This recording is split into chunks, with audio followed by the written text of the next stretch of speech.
BBA, BCA, BCom computer కోర్సులో 100% placement లభించే ఏకైక డిగ్రీ కాలేజ్ కూకట్పల్లిలోని i3 డిగ్రీ కాలేజ్ 8367215215. వాగర్థావివ సంపృక్తౌ వాగర్థ ప్రతిపత్తయే జగతః పితరౌ వందే పార్వతీ పరమేశ్వరౌ. ఆదిత్యాయ చ సోమాయ మంగళాయ బుధాయ చ గురుశుక్ర శనిభ్యశ్చ రాహవే కేతవే నమః. శృంగేరి జగద్గురు పీఠాధిపతులకి కంచి పీఠాధిపతులకి నమస్కారములు తెలియచేసుకుంటూ కార్యక్రమాన్ని ప్రారంభిద్దాం. వీక్షించేటువంటి ప్రేక్షకుల్లో చాలామంది గత కొన్ని నెలలుగా ఈ పక్ష ఫలాల గురించి మనం తెలియచేస్తున్నాం. రాశి ఫలాలు చాలామంది ఎంతోమంది ఆదరిస్తున్నారు. వాళ్ళ నిజ జీవితంలో చాలామంది నిజంగా జరుగుతున్నాయండి, మీరు చెప్పినట్టే జరుగుతున్నాయి, ఏ రోజుకు ఆ రోజుకి సంబంధించినటువంటి ఖర్చు కానీ ఆదాయం కానీ అలాగే ఉంటుంది, ఇక మానసికమైనటువంటి ఒత్తిళ్లు కూడా చెప్పినటువంటి రోజుల్లో ఉంటున్నాయి అని చెప్తున్నారు. కానీ కొంతమంది మాకు ఇవేవి జరగట్లేవు ఎందుకని అని చెప్పి అడుగుతున్నారు. అయితే ఇక్కడ క్లారిటీ మీకు ఒకటి తెలియచేస్తాను. ముఖ్యంగా పేరును బట్టి కాకుండా జన్మ నక్షత్రము ఉండి జన్మ రాశి గనక ఉన్నటువంటి వాళ్ళు ఖచ్చితంగా ఆ రాశే చూసుకోవాలి.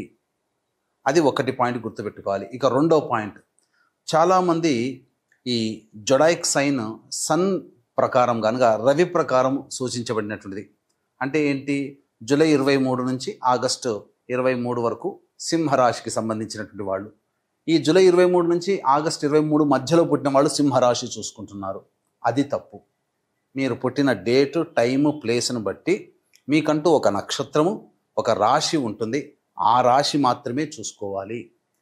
అయితే కొంతమంది మరి మాకు నక్షత్రాలు రాశులు లేవండి, మరి ఏంటి అన్నప్పుడు నామ నక్షత్రాన్ని బట్టి చూసుకోవాలి. అయితే ఇక్కడ కూడా చాలామంది పొరబడుతున్నటువంటి విషయం ఏంటంటే, ఉదాహరణకి లక్ష్మి అనే అమ్మాయి ఉంది. ఆ అమ్మాయి చూచే చోళ కాబట్టి లక్ష్మి అని అంటే అశ్విని నక్షత్రంగా భావించుకొని మేషరాశిగా భావించుకొని మేషరాశి ఫలాలు చూస్తున్నారు. కానీ ఆ లక్ష్మి అనే అమ్మాయికి తెలుసు తాను కన్యారాశిలో పుట్టాను అని చెప్పి. కన్యారాశి చూడకుండా నామనక్షత్రమైనటువంటి అశ్విని నక్షత్రం సూచించే లక్ష్మి అనే పేరుని సూచించే మేషరాశిని చూసుకోవడం వల్ల ఆ అమ్మాయికి ఫలితాలు తారుమారవుతాయి. కాబట్టి ఏతావాత చెప్పొచ్చేది ఏమిటంటే, కంక్లూజన్ ఒకే మాటలో చెప్పాలంటే, మీకు జన్మ నక్షత్రము ప్రకారము జన్మ రాశి ఉంటుంది. ఆ రాశిని బట్టే చూడాలి తప్ప సన్ జొడాయిక్ సైన్ అనగా ఈ మంత్లో పుట్టిన వాళ్ళు ఈ రాశి అని చెప్పుకుంటారు కదా, అది తప్పు. అది ఫాలో కాకూడదు. అలాగే మీకు జన్మ నక్షత్రము జన్మ రాశి తెలియకపోతేనే అప్పుడు నామ నక్షత్రాన్ని బట్టి చూసుకోవాలి. ఇది క్లారిటీగా అందరూ గమనించగల ప్రార్థన. అప్పుడే ఇప్పుడు నేను చెప్పబోయే ప్రతి పక్ష ఫలాలు చెప్పబోయే ఫలితాలు మీకు దాదాపుగా 90% మీకు సూట్ అవుతాయని చెప్పవచ్చు. ఇక గమనించుకున్నట్లయితే 12 రాశులకి సంబంధించినటువంటి ఫలితాలు మనం తెలుసుకునే ముందు ఈ యొక్క జూన్ 1వ తారీఖు నుంచి 15వ తారీఖు వరకు గ్రహ సంచారం ఏ విధంగా ఉందో తెలుసుకుందాం. యాజ్ యూజువల్గా శని మీనరాశిలో, రాహు కుంభరాశిలో, కేతు సింహరాశిలో, అలాగే శుక్రుడు మేషరాశిలో మరియు వృషభ రాశిలో రవి సంచారము, 6వ తారీఖు వరకు బుధుడు వృషభ రాశిలో, 7వ తారీఖు నుంచి బుధుడు మిథున రాశిలో, అలాగే గురువు మిథున రాశిలో, కుజుడు 6వ తారీఖు వరకు కర్కాటక రాశిలో, తదనంతరం 7వ తారీఖు నుంచి కుజుడు సింహరాశిలో మరియు కేతు కూడా సింహరాశిలోనే సంచారం చేస్తున్నాడు. కాబట్టి దీన్ని బట్టి ఫలితాలు ఆయా రాశుల వారికి ఏ విధంగా ఉండబోతుందో మనం తెలుసుకునే ప్రయత్నం చేద్దాం. ద్వాదశ రాశులలో భాగంగా 3వదైనటువంటి మిథున రాశి వారి గురించి జూన్ 1వ తారీఖు నుంచి 15వ తారీఖు వరకు ఏ విధంగా ఉండబోతుందో తెలుసుకుందాం. ముఖ్యంగా రాశిలోనే గురువు బుధుడు యొక్క సంచార ప్రభావం చూసుకున్నట్లయితే ఇది అంత అనుకూలమైనటువంటి సమయము కాదు. ఈ 15 రోజుల పాటు ఎప్పటి వరకు మనం గమనించుకున్నట్లయితే ఈ గురువు బుధుడు జన్మరాశిలోనే సంచారం చేస్తూ గురుబలం ఉన్నప్పటికీ కూడా గురువు యోగించేటువంటి ప్రభావము అంతంత మాత్రమే. ఇక బుధుడు కూడాను రాశిలోనే ఉండడం, ఈ కారణం చేత ప్రధానంగా ఏ నిర్ణయాలు కూడా సరిగ్గా తీసుకోలేనటువంటి పరిస్థితిని ఈ బుధుడు కలగజేస్తాడు. ముఖ్యంగా వాహనము సంబంధించినటువంటిది కావచ్చు, ఇంటికి సంబంధించినటువంటిది కావచ్చు, ఏదైనా పరిపరి విధాలుగా సరైనటువంటి నిర్ణయం తీసుకోలేకపోతారు, అంటే అమ్మకాలు కొనుగోలుకు సంబంధించి.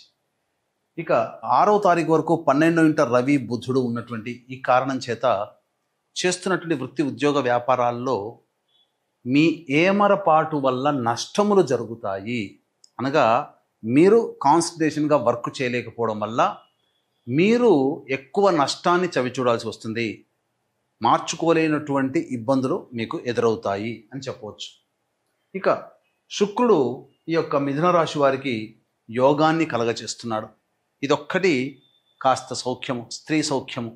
ఏదైనా ఇంటికి వస్తే భార్య అనుకూలంగా ఉండడము, లేకపోతే తల్లి వాత్సల్యాన్ని చూపించడము, ఇతరత్ర ఎక్కడికైనా బయటికి వెళ్ళినా మీకు స్త్రీలు అనుకూలంగా ఉండడం, తద్వారా కొంతవరకు ఉపశమనం అనేటువంటిది లభిస్తుంది.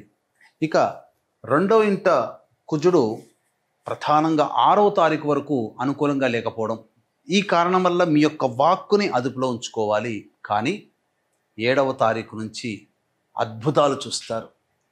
మీ సామర్థ్యానికి మించి పనిచేయడం ద్వారా మీరు మంచి యోగ స్థితిలోకి ఉంటారు అని చెప్పవచ్చు. మీలో ఒక తెలియని ఉత్సాహం, ఇప్పటి వరకు నివురుగప్పిన నిప్పులా ఉన్నటువంటి ఒక ఉత్సాహము, భావోద్వేగంతో మీరు వర్క్ చేస్తారు. కేతువు కూడా అనుకూలంగా ఉండడం అన్ని విధాలుగా మీకు యోగదాయకంగా ఉంటుంది. చేస్తున్నటువంటి వృత్తి ఉద్యోగ వ్యాపారాల్లో మీరు అనుకున్నంత స్థాయికి వెళుతారు అని చెప్పవచ్చు. ఇక భాగ్యస్థానంలో రాహు యొక్క సంచారం, ఇది కాస్త ఒడిదుడుకుల్ని తీసుకొని వస్తుంది. విదేశీయానం, విదేశీ ప్రయత్నాలకు సంబంధించి చేయు ప్రయత్నాలు సాధారణంగా ఉంటాయని చెప్పవచ్చు. ఇక దశమ స్థానంలో శని సంచారము, ఈ యొక్క మిథున రాశి వారికి సంబంధించి ఇది కంటక శని ప్రభావం కావున చేసేటువంటి ప్రతి ప్రయత్నము, కొత్తగా ఏ ప్రయత్నం చేస్తున్నా 1-2 సార్లు ఆలోచించి ముందడుగు వేయండి. డబ్బులు ఇన్వెస్ట్మెంట్ చేసేటప్పుడు జాగ్రత్తలు పాటించండి. తర్వాత చెప్పొచ్చేది ఏమిటంటే శుక్రుడు, కుజుడు, కేతువు ఈ 3 గ్రహాలు తప్ప మిగతా గ్రహాలు అనుకూలంగా లేని కారణం చేత కాస్త ఇబ్బందికర పరిస్థితులు ఎదురవుతాయని చెప్పవచ్చు. వివాహం కావాల్సినటువంటి అమ్మాయిలకి, అబ్బాయిలకి సంబంధించి చక్కగా వివాహం నిశ్చయమయ్యే అవకాశాలు గోచరమవుతున్నాయి. అలాగే సంతానం కోసం ఎదురు చూసేటువంటి వ్యక్తులు ఎవరైతే ఉంటారో ప్రధానంగా 7వ తారీఖు తర్వాత మీరు ప్రయత్నం చేయండి, అనుకూలమైనటువంటి వార్త వింటారని చెప్పవచ్చు. ఇక ఈ రాశిలో జన్మించినటువంటి మహిళలకి గ్రహాలు అనుకూలంగా లేవు. ఈ కారణం చేత గౌరవ మర్యాదలు మీకు కలిగినప్పటికీ దానికి తగ్గట్టుగా ప్రతిఫలాల్ని మీరు పొందలేకపోతారు. అవమానాలు పొందాల్సినటువంటి పరిస్థితి వస్తుంది. కింది స్థాయి వాళ్ళు మీకు అనుకూలంగా లేకపోవడం వల్ల కొన్ని ఇబ్బందికర పరిస్థితుల్ని మీరు స్వయానా కొని తెచ్చుకుంటారని చెప్పవచ్చు. వివాహం కాని అమ్మాయిలకి వివాహం నిశ్చయమవుతుంది.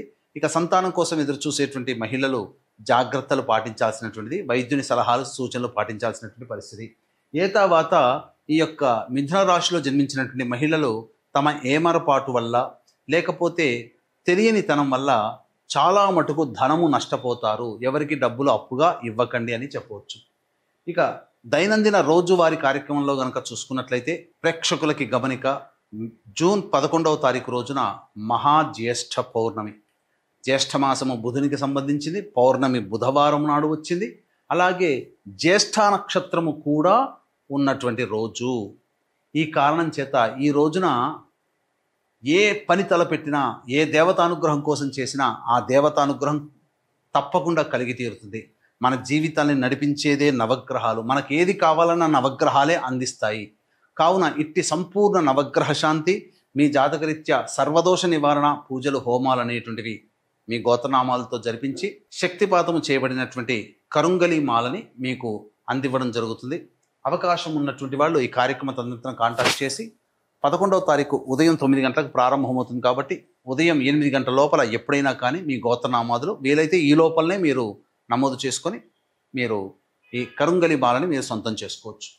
ఇక గమనించుకున్నట్లయితే 1వ తారీఖు రోజున వాగ్వివాదాలు చోటు చేసుకుంటాయి కాబట్టి ఎవరితో కానీ మీరు ఎక్కువగా మాట్లాడకండి. సాధ్యమైనంత వరకు మౌనాన్ని ఆశ్రయించండి. ధనము ఖర్చు అధికంగా ఉంటుందని చెప్పవచ్చు.